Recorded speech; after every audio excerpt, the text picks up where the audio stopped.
coming up on Broncos A-to-Z. While the Chiefs extended their streak against the Broncos on Sunday, we saw the heart of this Broncos team on display as they rallied back from a 27-point deficit. We'll discuss the positives that can be taken away from a performance like that. Broncos running back Marlon Mack will share his perspective from his 66-yard touchdown before we discuss how the Broncos can build on their most recent effort. Broncos A-to-Z starts right now.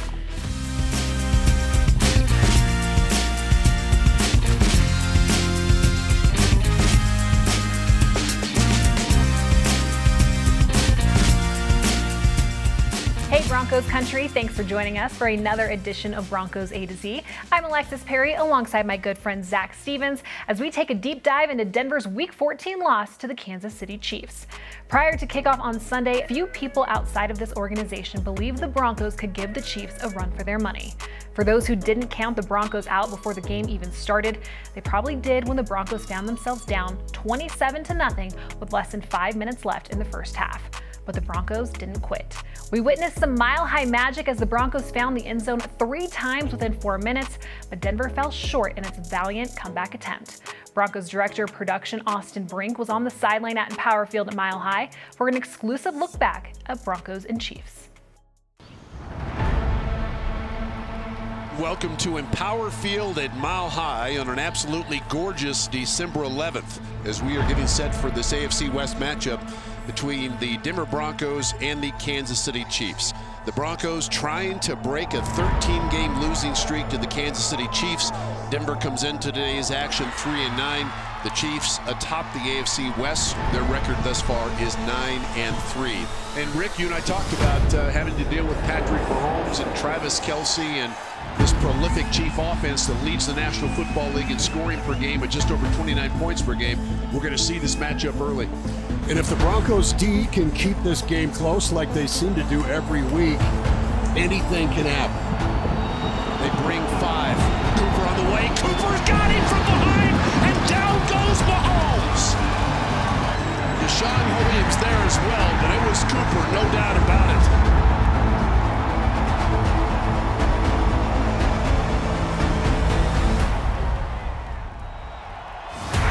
All Kansas City early. In fact, they scored the first 27 points of the game.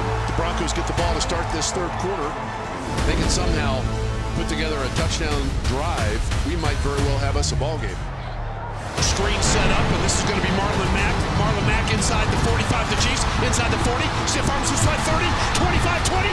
Marlon Mack stumbles to the 5. Touchdown, Denver! 66 yards! There's been a lot of talk from fans that this team has quit, this team's given up. You can see today they have not quit. Slot to the right side. Wilson takes a snap, looks left, throws a fade route for Judy.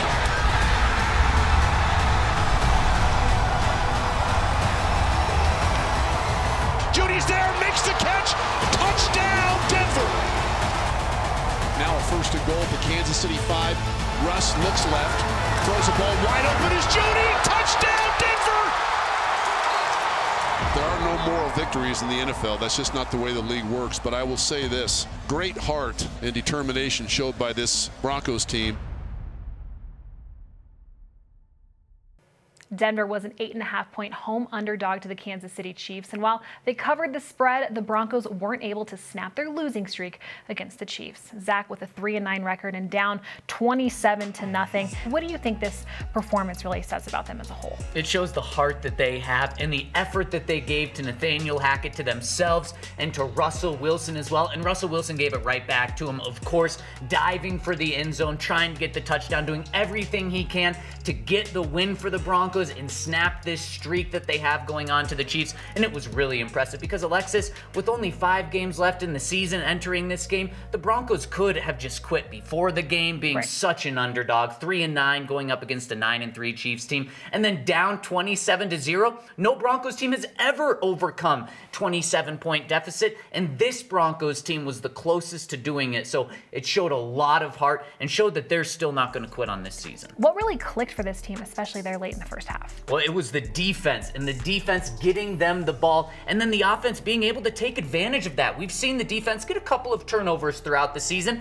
but then the offense does nothing. At times, the offense has even gone backward before having to settle for a field goal or punt, but no. After Josie Jewell's incredible interception, the offense was able to drive down the field, and it was a short field, but they were able to get the touchdown. And then again, when Pat Surtain gets the incredible one-handed interception, the offense then goes down the field again for a score. So it was complimentary football, and the Broncos offense really started picking up the tempo as well. Well, like we all saw, Russell Wilson went down in the fourth quarter and is in concussion protocol this week after taking a big hit at the Chiefs' 2-yard line, fighting to find the goal line, of course. But up until then, he really was playing his best game yet. So, Zach, what were your overall impressions of the effort that we saw from Russell Wilson and what Brett Rippon was able to do when he came into the game? Well, there was no question that the effort was just all out from Russell Wilson. And what I was most impressed by Russ in this game was his ability to use his feet. That's something that made him such a good quarterback in Seattle for a decade, was his ability to throw the ball deep, but then also extend plays when they're not supposed to be extended, and then also pick up first downs by using his feet. And we saw him do that on 2 of the Broncos' 4 touchdown drives.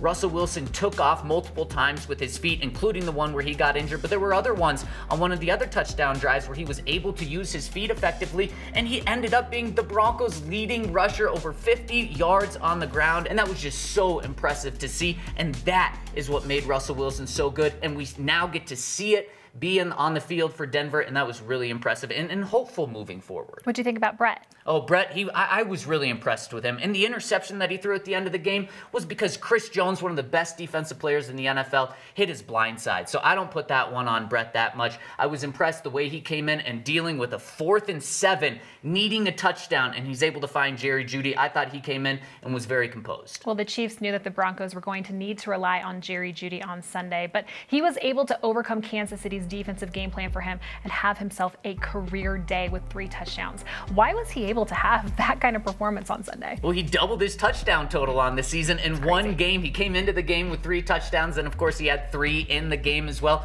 And there was actually 2 reasons why, and I give Nathaniel Hackett a lot of credit for both of them. Nathaniel Hackett, when Courtland Sutton was ruled out for this game, Nathaniel Hackett changed Jerry Jeudy's position to take over Courtland Sutton's position. And boy, does it seem like that's a position Jerry Jeudy needs to stay for this team, because it was one where he's able to work a lot of one-on-one matchups, and Jerry Jeudy is the best person in the NFL and get at winning against man pressure, and he was able to do that against the Chiefs. And the second thing, Jerry Jeudy kind of lost his temper in the game. We saw it on TV, and Nathaniel Hackett took him in and said, you can't do that, you got to calm down, we're going to get you the ball, if we're going to come back, you're going to be a key part of this. And that's exactly what happened. The Broncos did come back, not enough to win, but Jerry Jeudy, those 3 touchdowns, they wouldn't have done it without him. And the first hat trick since Demaryius Thomas did it. How special was that? Oh, so special. And Jerry said after the game that it was like DT was there with us. Is that incredible? Well, defensively, Josie Jewell's 2 interceptions marked his first 2 of his career, and the first time we've seen a Bronco do that since linebacker Al Wilson did it back in 2000. So going into the season, I know some people really question the talent at the inside linebacker position, but I think it's safe to say that they're probably not questioning that position, or really especially Josie Jewell at this point. No, Josie Jewell has been what they wanted and even more than that. And anytime you're in the same conversation with Al Wilson,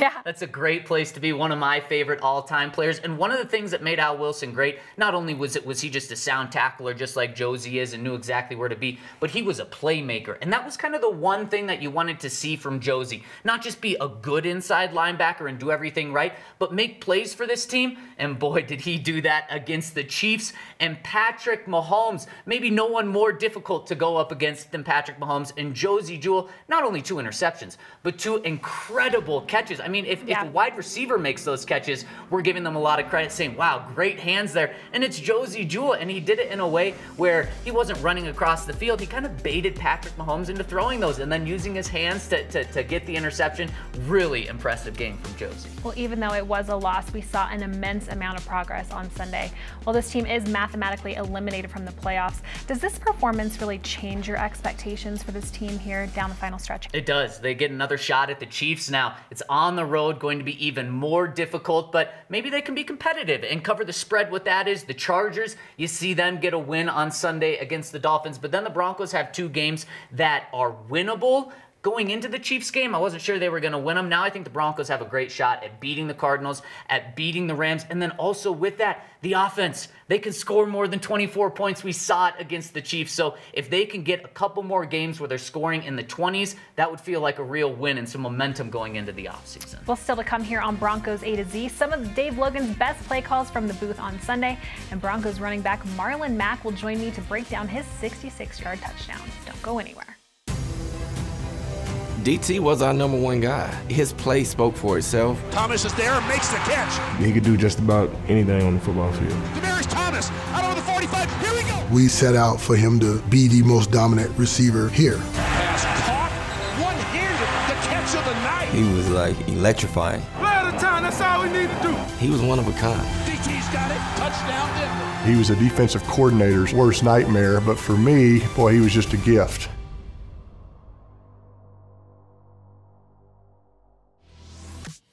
Mahomes, second down, throws the ball middle of the field. That ball will be intercepted, and a diving interception, and a beauty indeed. That is Josey Jewell. I mentioned first interception of the season for Josey Jewell. That's the first interception of his career. Mahomes in the pocket, in trouble, throws a ball that is almost intercepted. The ball hit the ground. Yeah, they're going to say it hit the ground. Surtain gets up and says, no, it didn't. I have it. I got the ball.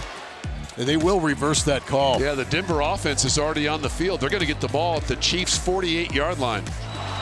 They bring 5. Cooper on the way. Cooper's got him from behind, and down goes Mahomes. Jonathan Cooper came completely unblocked blindside. Brett Rippon steps up, throws a ball that is caught. Touchdown, Jerry Jeudy. Jerry Jeudy now with 3 receiving touchdowns in a game. That's the first time it's happened since 2014. The late, great Demaryius Thomas. Blitz on the way. Mahomes in the pocket, bounces around, throws a ball that is intercepted. Intercepted by Josey friggin' Jewell. 2 interceptions, the first of his career on Patrick Mahomes. Oh my gosh. That's his new middle name. Welcome back to Broncos A to Z. So excited to get to know a little bit more about Broncos running back Marlon Mack. But first off, before we get to that big touchdown from the Chiefs game on Sunday, first, I want to know a little bit more about you. So tell us a little bit about your journey here to the Broncos and kind of that whirlwind week when you got here. It's been a crazy ride for me this year. Started in Houston training camp. Went to San Fran for a little bit from active practice squad, and then getting that phone call, oh man, you gotta hurry up, get here, get on the plane, and get on another plane to go to London. So it's been a long journey, but I'm glad to be here. What excited you most about this new chapter here in Denver? Just being an opportunity, being around these guys, around this team. A bunch of offensive talent. Just guys gotta get together, get the clicking, and get going.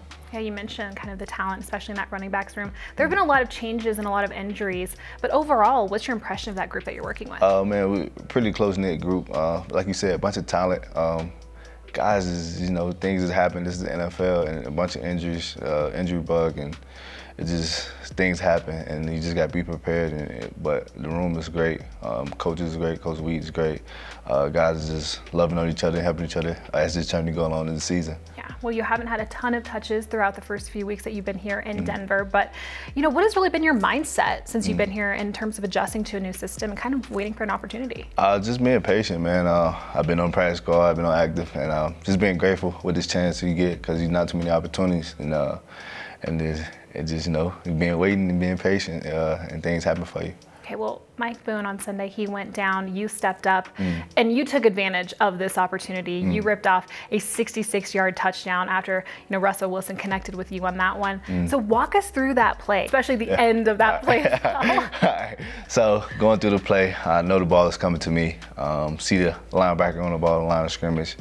Know I had to chip him right, and I know he's blitzing. So me just going through it, being a smart guy, know I had to speed it up. So I go through the edge, speed it up, get the ball, see a whole bunch of space, see Quinn in front of me blocking. I'm like, oh yeah, this has got to be a touchdown.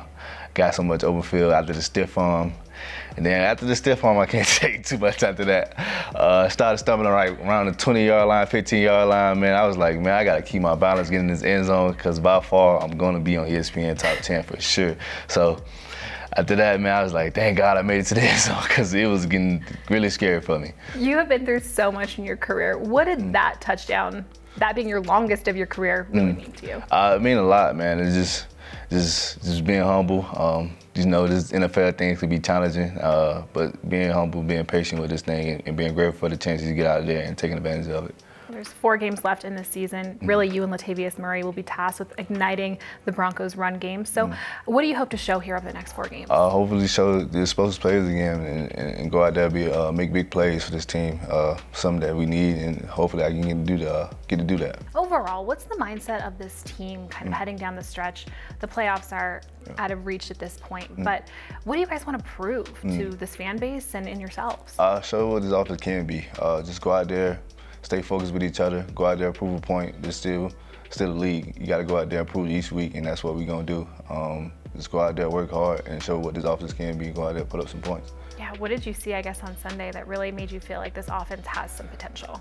Just how things started for us. We started slow. It was ugly in the beginning, but after we found that click and things got going, it's something we can believe in as an offense that we can do, and putting up them touchdowns, and it's something that we got to do and start fast and not actually starting slow and get behind the ball. Right, well, coming up on the other side of the break, Zach will be back as we look ahead to the Broncos' Week 15 matchup with the Cardinals. Don't go anywhere. I loved watching him play because he was fearless and he just was relentless and he made it look easy. Thomas out over the 45. Here we go. He could do just about anything on the football field. DT breaks a tackle inside the 10. Touchdown, Denver. He was one of a kind. Everybody in his life was special. He was a great leader. The best teammate. DT's got it. His smile lit up a room. He loved kids and he loved to give back. Boy, he was just a gift. Welcome back to Broncos A-to-Z. It is time now to look ahead to the Broncos' next matchup as we get into our way too early game preview as the Broncos host the Arizona Cardinals Sunday at Empower Field. So, of course, starting with Russell Wilson, who, like I mentioned earlier in the show, will be in concussion protocol this week. How does this impact how this team practices this week, and what does it mean for the Broncos if he can't play on Sunday? Well, it's a great question, and the thing with Russell Wilson being in the concussion protocol is he has to get cleared by the Broncos team physicians and an outside consultant with that, and he will not practice this for the full week regardless on if he is playing on Sunday or not, because it takes many days to get through that concussion protocol. So that means that Brett Rypien is going to get a lot of first team reps. So if Brett does end up playing, he's going to get a lot of first team reps this week, but because the concussion protocol takes multiple days to get through, we won't know if Russell Wilson's going to play until later in the week. But Nathaniel Hackett made it very clear on Monday that safety is the #1 concern when it comes to Russell Wilson. So they're going to be focused on his safety, and Brett Rypien is going to get a decent amount of reps this week. Well, what were some of the key aspects from Denver's offensive game plan or play calling that you saw against the Chiefs that you really hope that they implement this week? Well, if Russell Wilson is available, there's 2 things that I really want to see, and one of them you can do with Brett, and that's the hurry up, going up tempo. When the Broncos started moving the ball, specifically at the end of the first half against the Chiefs, they went hurry up. They were letting Russ throw the ball a lot. That I love to see. And you can do that with Brett Rypien as well. And I think the Broncos still should do that even with Brett Rypien. But the other thing, and this one's specific if Russell Wilson's the quarterback, let him run. Let him use his legs just like we saw really the past 2 weeks, but specifically the most against the Chiefs when he put up 57 rushing yards. We need to see that. Now, of course, Russell Wilson in his decade with Seattle did a really good job of avoid getting hit. Now, that didn't happen on Sunday against the Chiefs, led to the concussion, but Russell Wilson, he can run and avoid taking hits, and that's what I want to see more. Well, Vance Joseph, he is the defensive coordinator for the Cardinals. So what do we know about a Joseph run defense, and is there anything that the Broncos offense might be able to exploit this week against the Cardinals? Well, unfortunately for Vance, the Broncos can exploit pretty much everything on the Cardinals defense, giving up about 27 points per game. The Cardinals defense, you can pretty much do whatever you want against them, which is good news for the Broncos offense, which statistically is still the worst offense in the NFL, but showed progress against the Chiefs. So they can look to build on that and actually put back-to-back weeks together of really good play. And specifically, the Cardinals have one of, if not the worst pass defenses in the NFL, and that's something that Russell Wilson or Brett Rippon, if he plays, can take advantage of. So the Broncos, even if Brett's in there, should still be able to throw the ball, and their run defense isn't much better. So the Broncos can also run the ball, and they're going to be dealing with multiple different running backs, backup running backs. The Broncos are with Latavius Murray in there, but now you're not going to have Mike Boone for this game, potentially the rest of the season. So maybe we're going to see even more Marlon Mack, and I think that's a good thing. Who are some of their offensive playmakers that the Broncos will need to look out for? Well, they have a lot more talent than their record would show. DeAndre Hopkins, who's one of the best receivers, if not the best receiver in the NFL. And I look back at what the Broncos have done or haven't done against Davante Adams earlier this year, and they're just going to have to apply that same game plan and same style of play to contain DeAndre Hopkins. When the Broncos played the Raiders the first time around in Las Vegas, Pat Surtain did a great job just containing Davante Adams. He still got catches, he still got yards, but no touchdowns. Wasn't a 100-yard game. The second time when they went up against Davante Adams had a huge game, obviously, multiple touchdowns, multiple big plays. The Broncos and Pat Surtain weren't able to contain him. Let DeAndre Hopkins catch the ball 10 times if it goes for 70 yards. That's fine. That's not going to beat him. Okay, the Broncos have now lost 5 straight games, 3-10 on the season, of course. What would a win this week mean for this team? Oh, it'd be huge. I mean, last week with the Chiefs, there was talk of, was that a moral victory? And it felt good getting close to the Chiefs. And I know the locker room, while they weren't celebrating it, they did get some emotional benefit from that game. If they're able to actually get a win, that's just going to relieve so much pressure off the team. And then they have another team that they're playing, the Rams, the following week, where they could easily look to go back-to-back wins. Well, that'll do it for this edition of Broncos A to Z. For the full game preview, of course, tune in this Friday at 5 o'clock right here on the Broncos YouTube channel for Broncos Weekend. For Zach Stevens, I'm Alexis Perry. Thank you all so much for watching. We will leave you now with some of the best still images captured from Week 14 by Gabriel Christis.